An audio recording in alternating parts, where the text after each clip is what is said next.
Hello, bachcho. So we have a question here. The question is saying that the weight of cylinder varies directly with the square of the radius when the height is constant, and with the height when the radius is constant.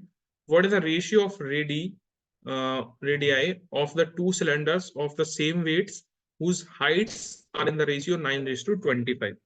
So statement के according अगर देखा जाए तो इसमें given है कि late जो wait है, वेट को मैंने अज्यूम कर लिया W, वेट ऑफ सिलेंडर को मैंने सिंबलाइज कर दिया W से, एंड जो हाइट है ऑफ द सिलेंडर उसको मैंने सिंबलाइज कर दिया H से, एंड जो रेडियस है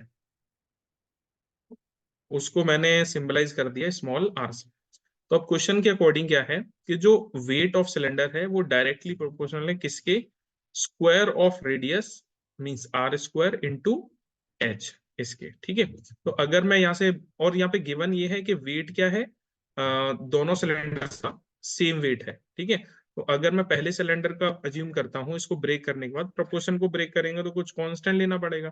मैंने उसको k ले लिया, तो ये R1 स्क्वायर और H1 स्क्वायर H1 हो गया। ठीक है, अगर मैं सेकंड का वेट देखता हूँ सेकंड सिलेंडर का, तो वो भी क्या होगा, ये हो जाएगा R2 स्क्वायर एंड H2। अब ये दोनों इक्वल हैं तो हम इन दोनों वैल्यूज को क्या कर सकते हैं, डायरेक्टली इक्वल पुट कर सकते हैं। तो अगर मैं इनको इक्वल पुट करता हूं तो होगा क्या, के कैंसल आउट हो जाएगा, R1 square H1 equal to हो जाएगा R2 स्क्वायर अपॉन H2। अब मुझे गिवन है हाइट की वैल्यू, तो मुझे R निकालना है, तो R1 square upon R2 square ये हो गया, this value will be equal to H2 upon H1। और जो मुझे रेशियो गिवन है वो H1 और H2 का गिवन है, और यहाँ पे क्या है, H2 और H1 है। तो इस रेशियो को मैं क्या करूंगा, रिवर्स करके यहाँ पे राइट कर दूंगा। So R1 upon R2 whole square, ये वैल्यू इक्वल हो जाएगा किसका, 25/9 का।